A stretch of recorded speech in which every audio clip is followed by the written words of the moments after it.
Bonjour à tous, j'espère que vous allez excellemment bien. Aujourd'hui on se retrouve pour faire le débrief de la deuxième étape de ce Tour de France Femmes. On va revenir un petit peu sur tout ce qui s'est passé du côté de cette étape. Bilan des Bleus, coureuse au top, les bonnets d'âne comme d'habitude.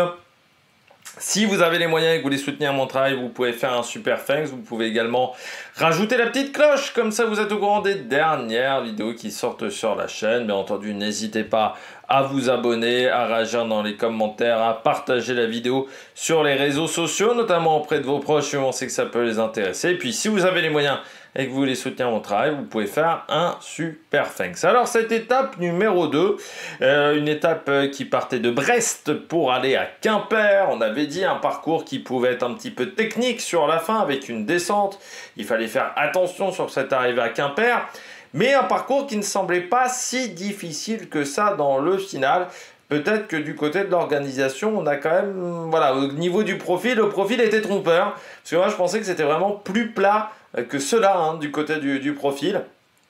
Et il s'avère que non, c'était quand même une journée avec pas mal de petites bosses, pas mal de petites routes, avec parfois des pourcentages aussi sur des côtes qui n'étaient pas toujours au classement de la montagne, avec certaines montées qui étaient extrêmement longues pour les concurrentes. Je pense du côté de Châteaubriand notamment, où c'était... pas Châteaubriand, c'était Châteaubriand la montée. C'était avant la première côte du jour. Si, non, c'était Châteaulin. Voilà. À Châteaulin, la côte à la sortie de Châteaulin, c'était très très long. Et bien plus dur que dans la... Oui, parce que là, on mettait 9,7% seulement sur les 400 derniers mètres. Non, ça grimpait déjà fort avant. Et puis en plus, la route était étroite parfois. Hein, on a eu des routes qui n'étaient pas toujours larges. Je pense à cet endroit-là, mais je pense aussi à Le Cronan sur le circuit autour de Quimper. Donc c'était vraiment pas une journée facile, une journée où il y a eu une vainqueur surprise, pas mal de rebondissements quand même du côté de cette étape, des filles qui ont confirmé qu'elles n'étaient pas en forme, des filles qui ont vécu une journée un peu plus difficile du côté de cette étape. Donc voilà, pas mal de choses à notifier du côté de cette journée. Elle commence par le résumé du jour et ça a commencé par une mauvaise nouvelle. Mauvaise nouvelle avec l'abandon de Charlotte Kohl qui ne prenait pas le départ de cette étape. Elle qui avait remporté 2 victoires l'an dernier sur le Tour de France, qui avait porté également le maillot jaune et qui faisait partie de ma favorite pour l'étape 3. La présentation de l'étape 3 que j'ai déjà enregistrée et mis en ligne, donc je ne pouvais pas la remodifier. Voilà, ça fait toujours plaisir quand on voit la faute qui tombe juste après avoir enregistré Enfin, un petit peu de temps après avoir enregistré la vidéo ce matin. Bon, on a eu quelques attaques en début d'étape. La première véritablement importante, c'est à 104 km de l'arrivée avec l'attaque de Aude Bianic, la concurrente de la Movistar, avec Franziska Kor, la championne d'Allemagne, qui est pour le moment jamais dans le peloton, ou voilà, jamais dans les roues, ça c'est clair et net. Alors, il y a eu une petite chute à 92 km de l'arrivée. Bon, à 75 km, elle n'avait que 1 minute d'avance sur le peloton à ce moment-là. On arrive au sprint intermédiaire. Kor passe en première position devant Aude Bianic. Kor qui avait déjà quelques points dans ce classement du maillot vert. Vibus, elle, s'impose face à Marianne Vos dans le sprint du peloton. Pourtant, Vibus a déclenché assez tard son sprint, mais avec la puissance, elle est revenue sur la toute fin sur Marianne Vos qui était en tête à ce moment-là. 62 km de l'arrivée, nous entamons, après ce sprint à Châteaulin, la première grosse côte du parcours. Et Ana Santesteban, la concurrente de la Voral Kucha, qui va avoir un problème mécanique. Ça va pas forcément être très bien géré. La route était peu large. Les voitures de directeur sportif n'étaient pas à côté. Donc ça a été un petit peu dur. Du côté de la Cofidis, on perdait Clara Koppenburg qui était lâchée à 60 km de l'arrivée. Eh bien, nous avons une attaque dans cette montée avec Smulders et Elise Chabet qui vont rattraper Aude Bianic et Franziska Kor. On passe dans la côte de Meneskelerch. Smulders en 1, Chabet en 2. À 55 km de l'arrivée, nous avons un problème pour Christina Schweinberger, l'Autrichienne de la Phoenix de Koenig. Et puis Kopecky est lâché une première fois à ce moment-là. Kopecky qui passe une mauvaise journée. En tête à ce moment-là de la course, nous n'avons plus que Elise Chabet et Smulders qui vont être rejoints par Ringebeck qui rejoint ce premier groupe qui était parti un petit peu plus tard. À 48 km de l'arrivée, l'échappée n'a que 40 secondes d'avance sur le peloton qui voit le retour de Kopecky pour une première fois, mais ensuite elle va être lâchée à de nombreuses reprises. Dans la côte de Le Cronan, gros effort d'Elise Chabet qui va prendre les points pour le classement de la montagne. Nous avons Régiane Marcus qui arrive... Rijbeck, qui va lâcher le groupe numéro 20. Et puis ensuite, une attaque de Maëva Skiban. Maëva Skiban qui va rejoindre dans un premier temps Rijbeck, puis lâcher Rijbeck avant de rejoindre le groupe numéro 1 vers une trentaine de kilomètres de l'arrivée. À ce moment-là, ce groupe de tête n'a plus que 27 secondes d'avance sur le peloton. Premier passage par le chemin de Traer et c'est Elise Chabet qui passe en tête, donc qui prend encore des points pour le classement de la montagne. Et ça, c'est une bonne nouvelle pour elle. À 26 km de l'arrivée, l'écart est de 40 secondes. Et puis, chute de Brody Chapman. Ça, nous sommes à 23 km de l'arrivée. Brody Chapman qui ensuite va rester du mauvais côté de la route, côté gauche.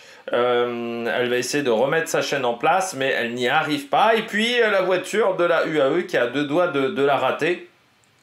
Donc c'est vrai qu'elle a failli ne pas être dépannée, Brody Chapman, qui a ensuite traversé la route, sauf que des fois dans ce genre de cas c'est très dangereux dans la file des voitures des directeurs sportifs.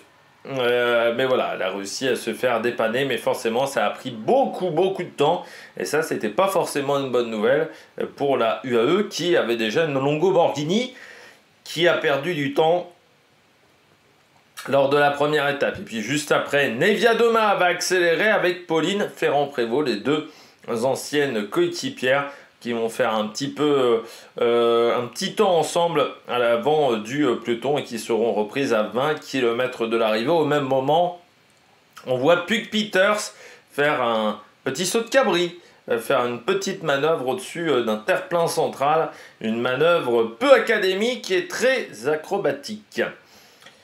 Réjeanne Marcus, elle décide d'attaquer à 17 km de l'arrivée. Elle va rejoindre le groupe de tête qui sera repris à 12 km de l'arrivée. Ce groupe de tête avec notamment Skiban, Chabet, Rijbeck. Non, il n'y avait plus Rijbeck, il y avait Marcus, et on avait Smulders.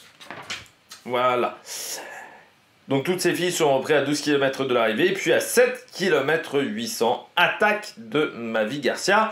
Mavi Garcia qui avait perdu du temps sur la première étape, qui était tombée, et notamment sur cette première étape dans la fameuse chute lors du premier passage de la côte de Cadoudal et qui va sortir. Derrière, nous avons une accélération à 6 km de l'arrivée de Juliette Labousse.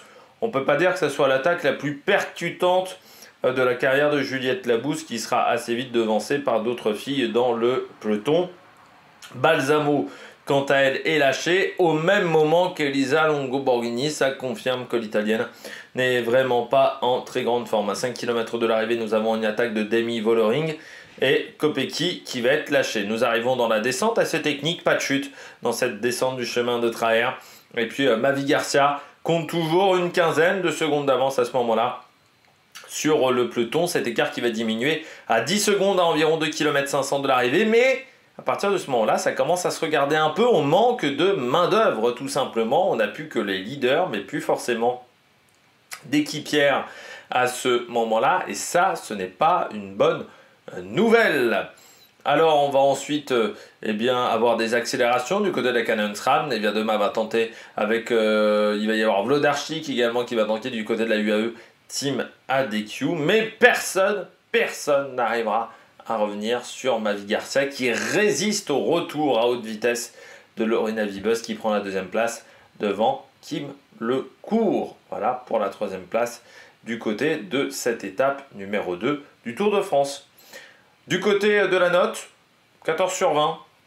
Non, ça c'est mieux qu'hier. C'est mieux qu'hier. Il y a eu des offensives, il y a eu des attaques, il y a eu des tentatives un petit peu d'animer cette journée. On a une Mavi Garcia qui a résisté jusqu'au bout, donc on a du beau suspense.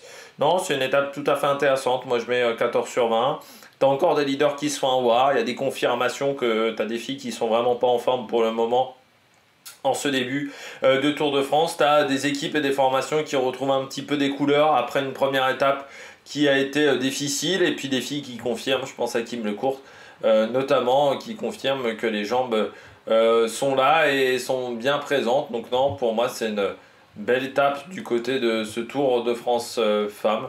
Donc voilà, pour moi, c'est une très belle journée, voilà, du côté de ce Tour de France femmes. Je peux déjà vous donner des informations aussi. Alors, on a perdu donc Charlotte Kohl. On a perdu également pendant l'étape Sylvie Winkels, la concurrente de la Roland, qui a abandonné. Et puis, on a perdu 4 filles qui ont fini hors délai sur cette étape. Alors, ça ne s'est pas joué à grand-chose hein, pour Faulkner.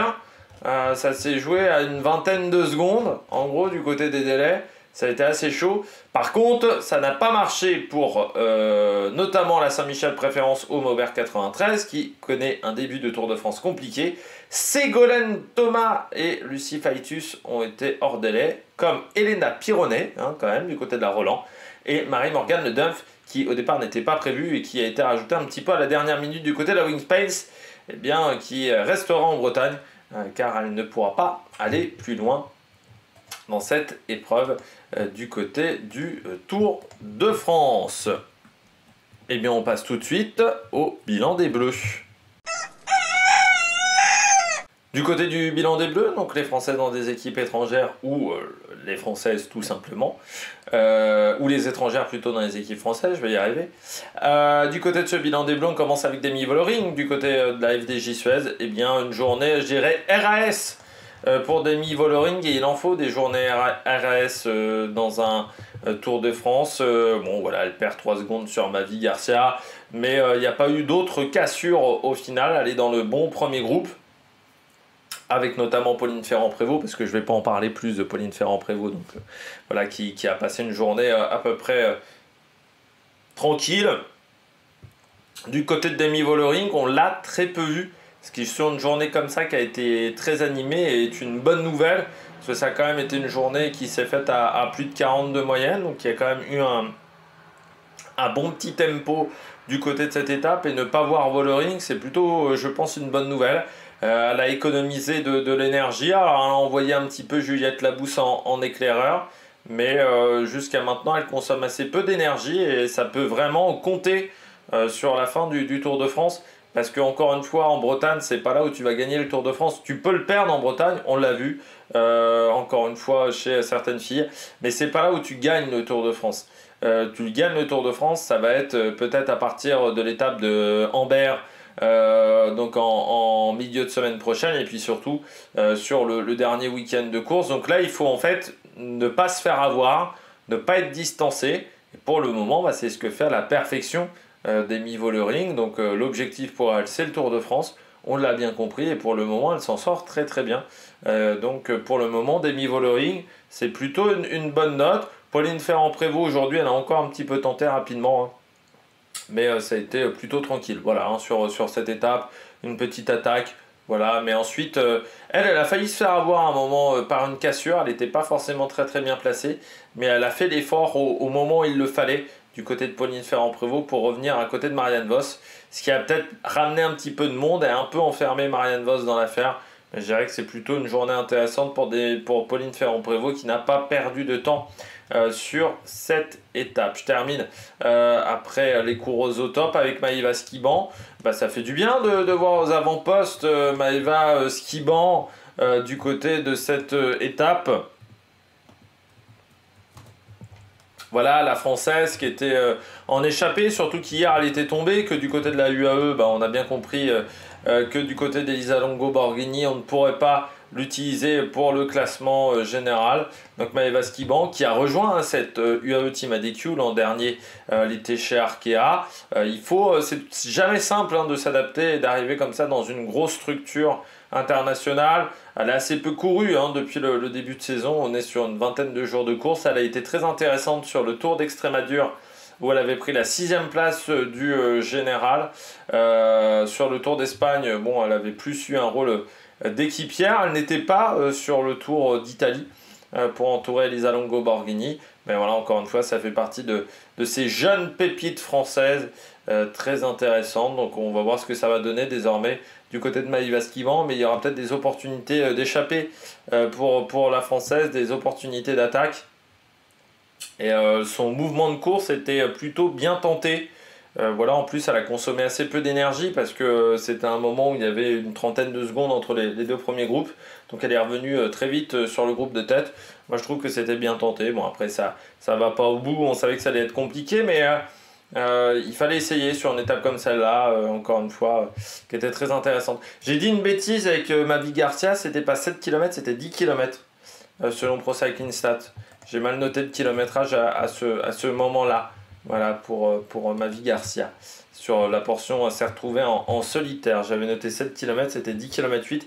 Elle est vraiment partie quand les 4 de devant ont été reprises.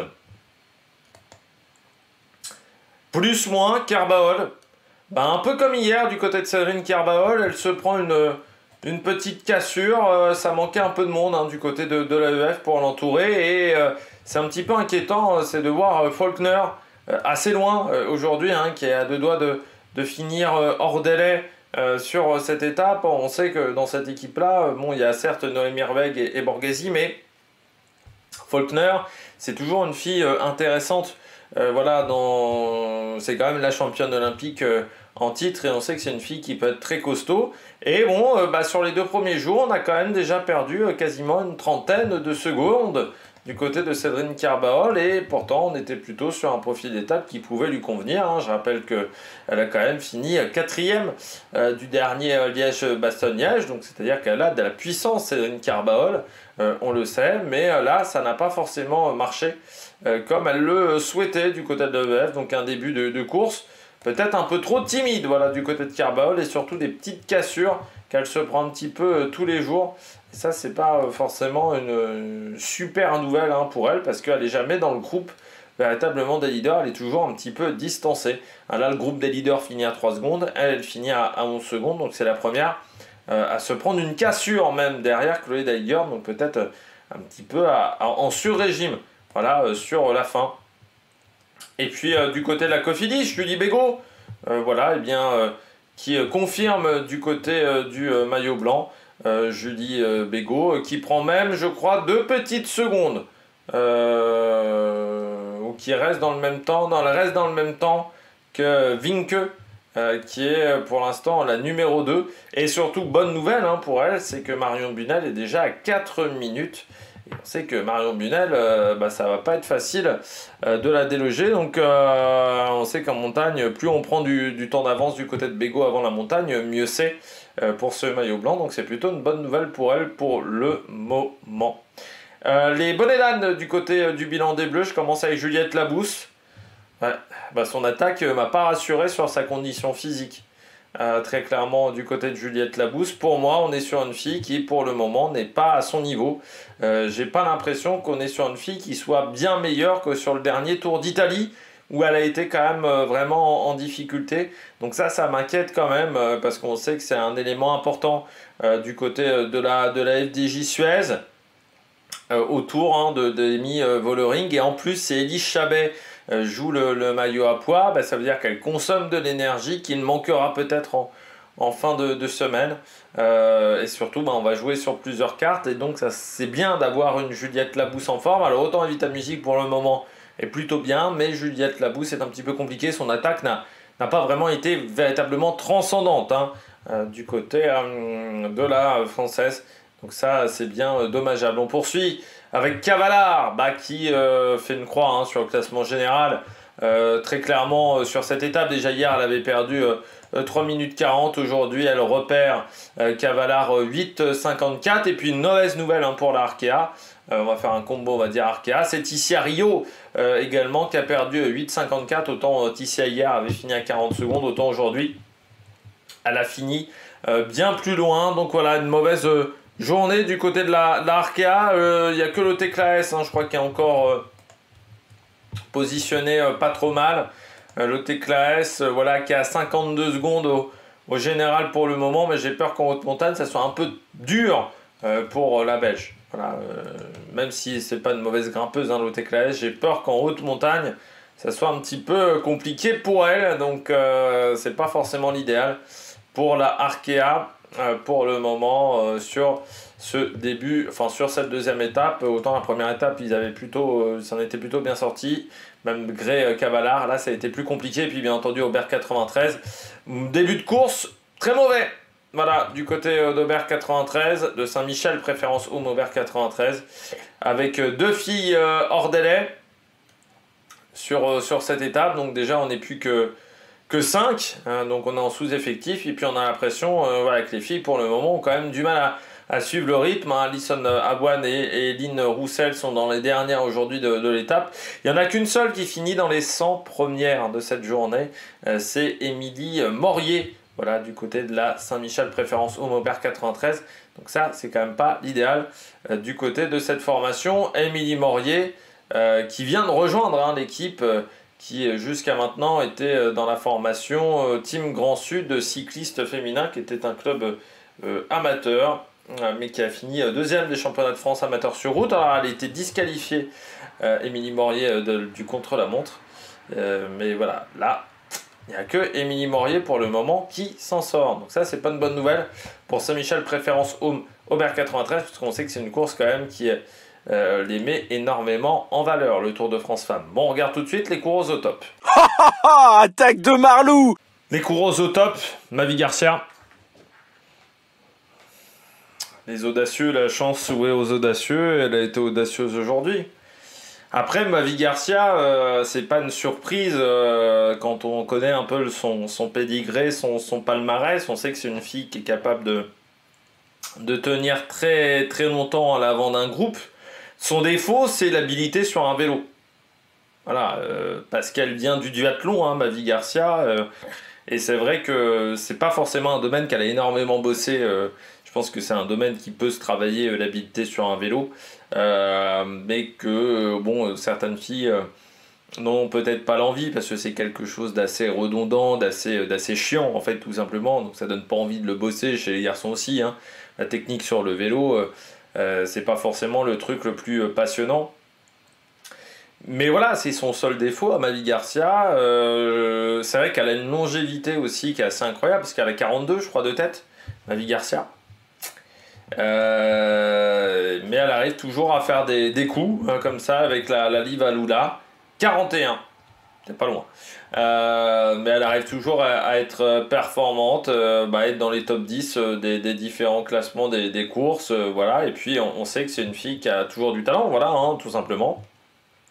Alors peut-être sur sa dernière année chez les professionnels, hein, parce que c'est vrai qu'elle n'a pas de contrat pour l'an prochain du côté de Mavi Garcia.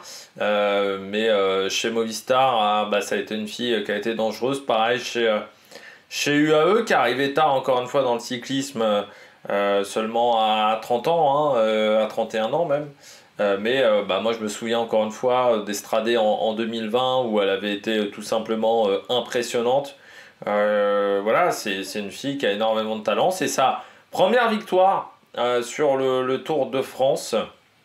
Mais c'est une fille qui a déjà fini 3e du Tour d'Italie féminin en 2022, qui a remporté déjà une étape du Tour de Burgos également dans sa carrière. Et puis, elle a aussi permis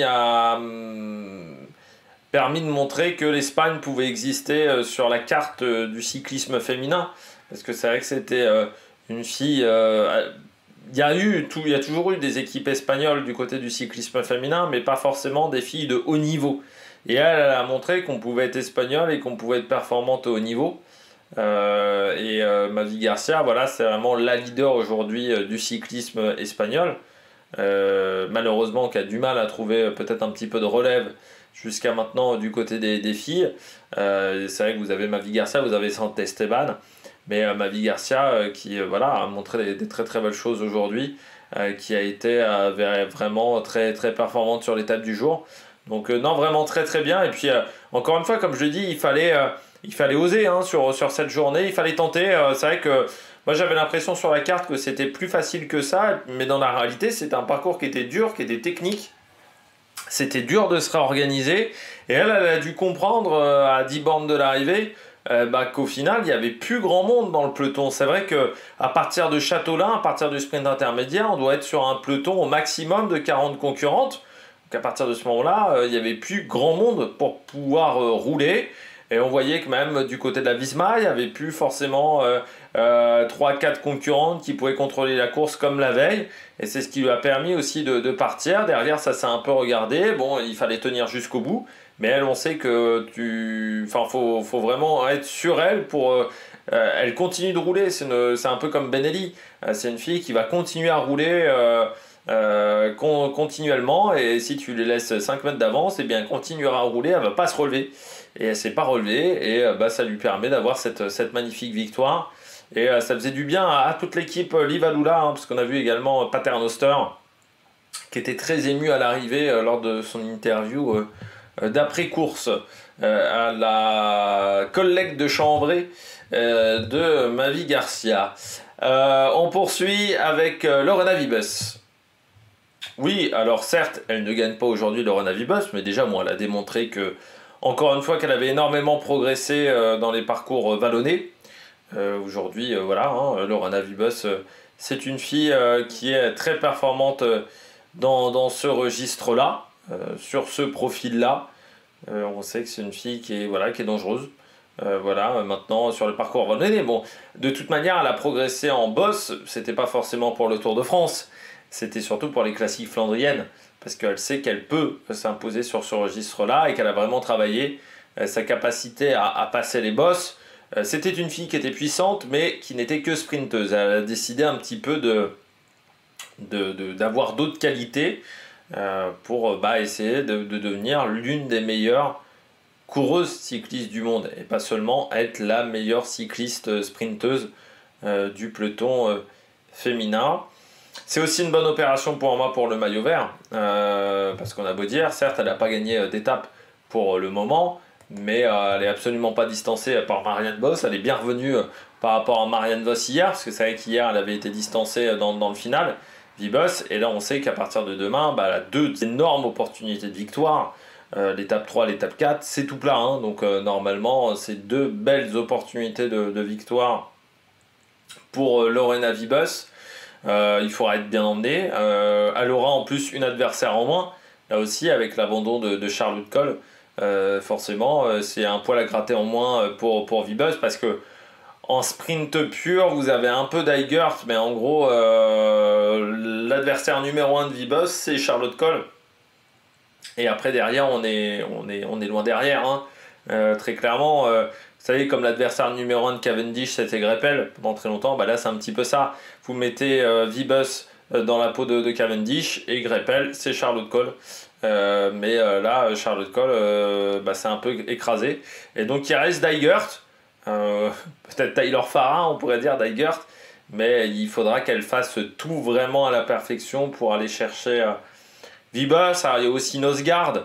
On peut se dire, même si elle sprint plus des masses, Nosgard, mais là elle n'a plus de leader au classement général du côté de la Movistar, donc peut-être qu'on peut viser sur elle. Il faut avoir également Barbieri qui récupère le leadership, je pense, chez Picnic.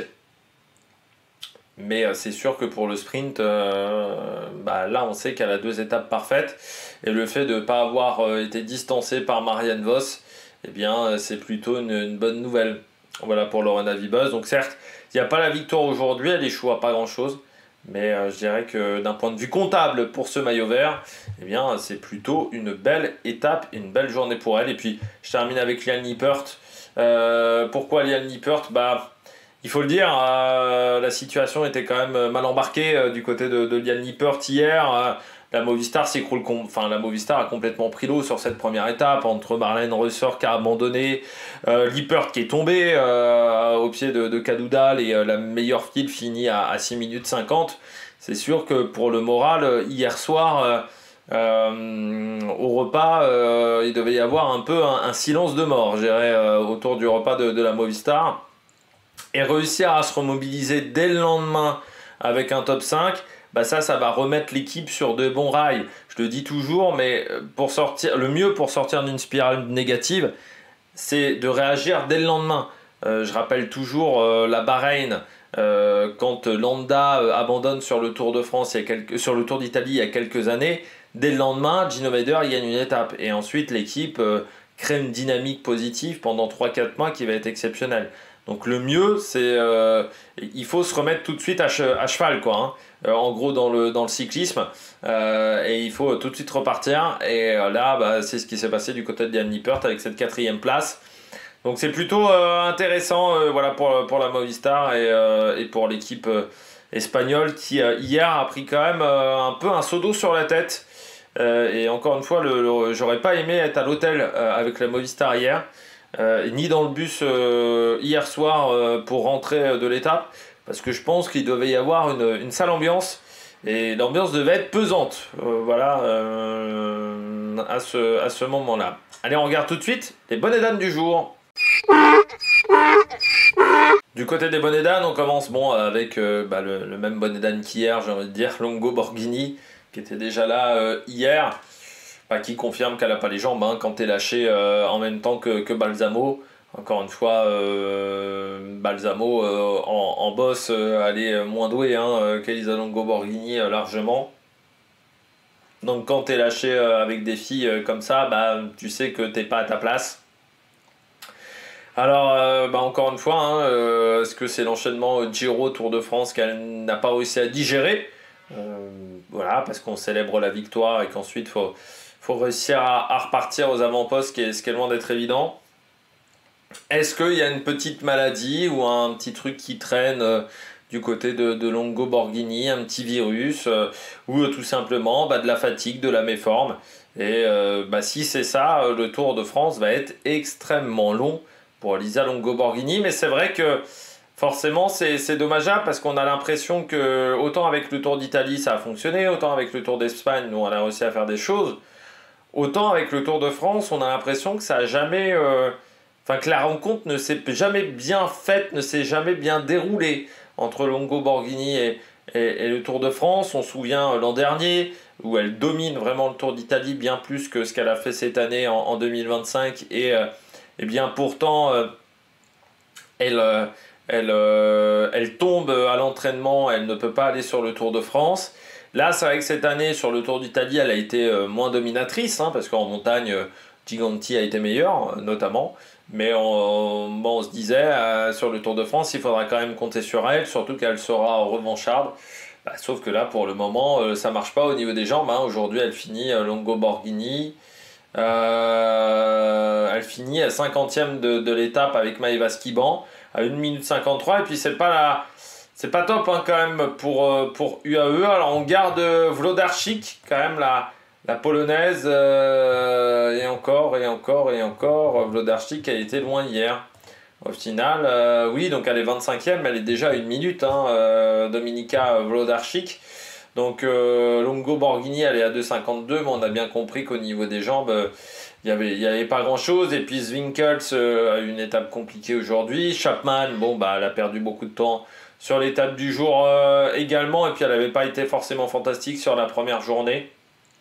Donc du côté de la UAE, là aussi on a un petit peu la tête sous l'eau après cette étape. Alors on sera satisfait, je pense, de ce qu'a fait Maëva Skiban à l'avant de la course, mais du côté de Longo Borghini, c'est pas cette année. Je pense qu'elle gagnera le Tour de France.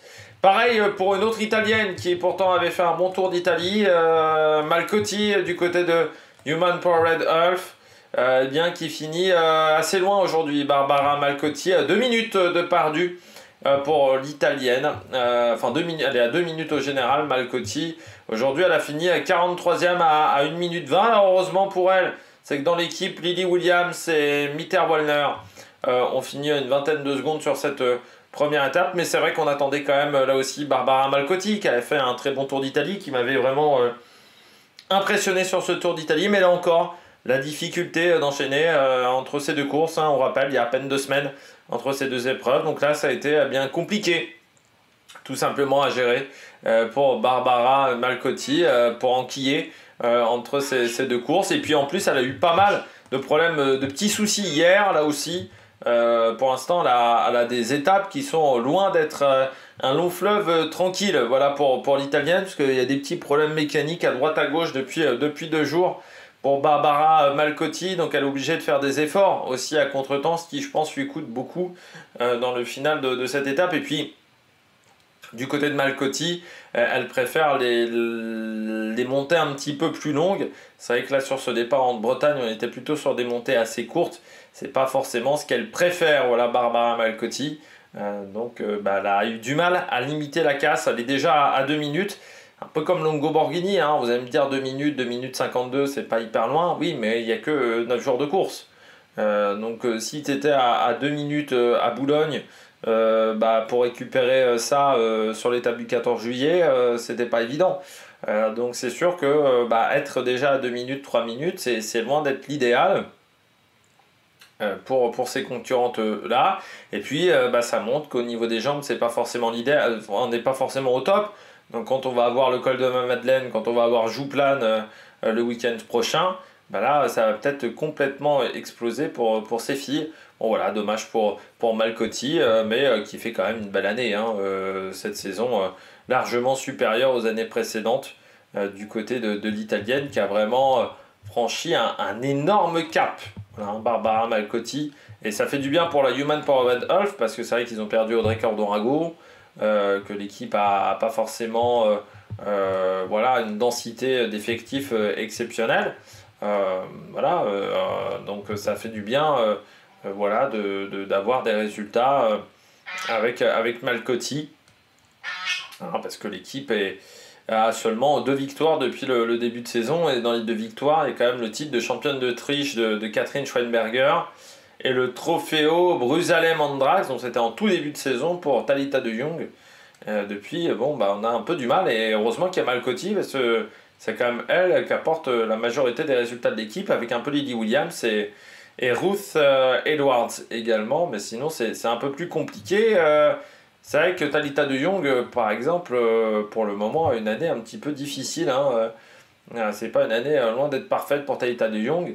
Elle qui vient de la Lotto Destiny, qui avait fait une très très bonne saison du côté de la Lotto Destiny l'an dernier. Eh bien, un petit peu plus compliqué cette saison. Voilà, du côté de Thalita de Jong. Coureuse de classique, mais très polyvalente, Thalita de Jong, hein. La néerlandaise. On poursuit du côté des Bodedan avec Kastelein. Et oui, c'est pas elle qui jouera la gagne du côté de la Phoenix de Koninck. Ça sera pour Puig Peters ou pour Roy Akers, mais pas pour Yara Kastelein. Yara Kastelein qui déjà avait fait une fin de Tour d'Italie pas forcément exceptionnelle, hein. C'est vrai qu'elle a perdu pas mal de temps, notamment sur le Monte Nerone, mais également sur l'étape d'Imola, hein. C'est vrai que son dernier week-end de course n'avait pas forcément été excellent du côté de Kastelein, qui pourtant avait été très forte en 2023, hein, sur le Tour de France, qui avait fait également un début de saison très intéressant sur le Tour de Burgos, notamment sur la Flèche Brabanson, également sur les Strade Bianche. Enfin, on l'avait beaucoup vu en première partie de saison. Là, ça plafonne un peu plus, voilà, pour Kastelein, et c'est vrai que on se disait, bon, le Tour d'Italie, elle a peut-être pas bien fini, mais c'était pas beaucoup mieux pour Roy Akers, et que leur chance, ça serait peut-être ce Tour de France, surtout que il y a Roy Akers qui a quand même un peu mieux fini, hein, sur le Tour d'Italie, mais les deux avaient perdu du temps sur le contre-la-montre, hein. C'est vrai qu'elle avait vraiment explosé, Yara Kastelein, sur le chrono. Là maintenant, elle fera équipière de Roy Akers qui pour l'instant est dans le bon premier peloton, et de Puig Peters. Là aussi, une petite surprise du côté de Puig Peters, on aurait pu s'attendre pourquoi pas une victoire avec ses qualités de puncheuse. Eh bien non, bon, elle est placée, hein, mais pas de victoire. Alors c'est vrai qu'après, elle a fait énormément de classiques hein, jusqu'à maintenant, mais son pire résultat, ça a été deuxième à Milan-San Remo, mais c'est vrai qu'on aurait pu s'attendre à la voir aux avant-postes, elle qui avait remporté la Flèche Wallonne, Puig Peters, avec ses qualités de puncheuse, mais peut-être qu'il n'y avait pas suffisamment de pente, voilà, pour la néerlandaise sur les étapes, et puis bon, elle a fait peut-être un peu de VTT aussi, Puig Peters, ces derniers temps, donc c'est vrai que c'est pas toujours facile de passer d'une discipline à une autre, et puis Santesteban, dommage du côté de la laborale Kucha, Santesteban, elle a les problèmes techniques au pire moment de l'étape. Voilà, dès que ça commence un petit peu à s'accélérer, elle a son problème technique après le sprint à Châteaulin, et elle n'a jamais été en capacité véritablement elle est revenue, mais ça lui a coûté énormément d'énergie parce que son dépannage a mis énormément de temps à Anne Santesteban, et ça fait perdre pas mal d'énergie dans l'affaire, hein, parce qu'elle s'est retrouvée avec Soto en plus, je pense, était déjà en difficulté dans cette journée. Donc voilà, dommage pour Anne Santesteban, parce que là aussi, du côté de l'étape, eh bien, on a perdu pas mal de temps. Voilà, 1 minute 15 aujourd'hui de perdu au classement général. Bien, ça la place à 1,43 parce que hier, elle avait plutôt bien fini, Anne Santesteban, sur un terrain qui n'était pas forcément le mieux pour elle. Ensuite, il faudra voir hein, sur les grosses étapes de montagne, parce qu'elle, il faudra s'en méfier. Hein. Anne Santesteban, elle grimpe bien. Et je pense qu'elle a fait le Tour d'Italie vraiment en mode préparation pour le Tour de France. Donc c'est vrai que je la mettais un peu dans les filles, un peu outsider hein, potentiellement pour ce Tour de France, Santesteban, pour un potentiel top 10, parce que je me disais, bon, il faut s'en méfier, on sait c'est une fille qui est talentueuse, voilà, hein, Santesteban. Donc on sait qu'elle peut peut-être faire des très très bons résultats, mais là, bon, les problèmes mécaniques ne l'ont pas aidé aujourd'hui, donc dommage. Voilà, du côté d'Anne Santesteban, parce que ça lui coûte pas mal de temps sur cette journée. On va regarder tout de suite les différents classements du côté de l'étape dans un premier temps. Donc victoire de Mavi Garcia, 3 secondes devant Lorena Wiebes. On retrouve ensuite Kim Lecourt, Liane Lippert, Marianne Vos, Nevia Doma, Vollering, Pauline Ferrand-Prévot, Peters et Van der Breggen. Parmi les filles qui ont perdu un petit peu de temps, Carbaol, Tara Giganti, mais qui pour l'instant n'a perdu que 30 secondes, donc c'est plutôt une bonne nouvelle pour elle, on en avait parlé hier. Monica Trinca-Colonel également, hein, du côté de la Liva Dula-Cheiko, l'italienne, qui a perdu une vingtaine de secondes avec Julie Bégaud.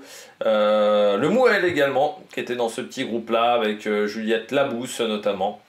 Voilà, et puis bon, on voit un Santesteban avec Rueg. On voit également Blanca Vaz qui a fait surtout un travail d'équipière aujourd'hui, et du côté des leaders qui s'en sont bien sortis sur cette premier week-end de compétition, eh bien on peut noter Anna Van der Breggen hein, qui s'en est très très bien sortie aussi. Elle ne fait pas de bruit, mais elle est toujours très bien placée au général. Kim Lecourt donc prend le maillot jaune devant Marianne Vos, mais entre les deux c'est extrêmement serré. Pauline Ferrand-Prévot est 3ème devant Nevia Doma Vollering. Mais vous voyez que les écarts pour le moment sont extrêmement réduits dans ce top 10 qui se tient à une vingtaine de secondes. Le maillot vert, Marianne Vos certes, mais qui n'a plus que 4 points d'avance hein, sur Lorena Wiebes. Kim Lecourt est 3ème devant Franziska Kor et Demi Vollering. Le classement de la montagne est dominé pour le moment par Alice Chabet avec 10 points, ce qui veut dire 4 d'avance sur Smulders. Mavi Garcia, elle est 3ème. Le maillot blanc est emmené par Julie Bégaud avec 22 secondes d'avance sur Vinke, et Marion Bunel à 4,27 pour le moment devant Baralé et donc Tissia Rio qui n'a pas passé une bonne journée, comme Imogen Wolf également, la jeune britannique de la Visma.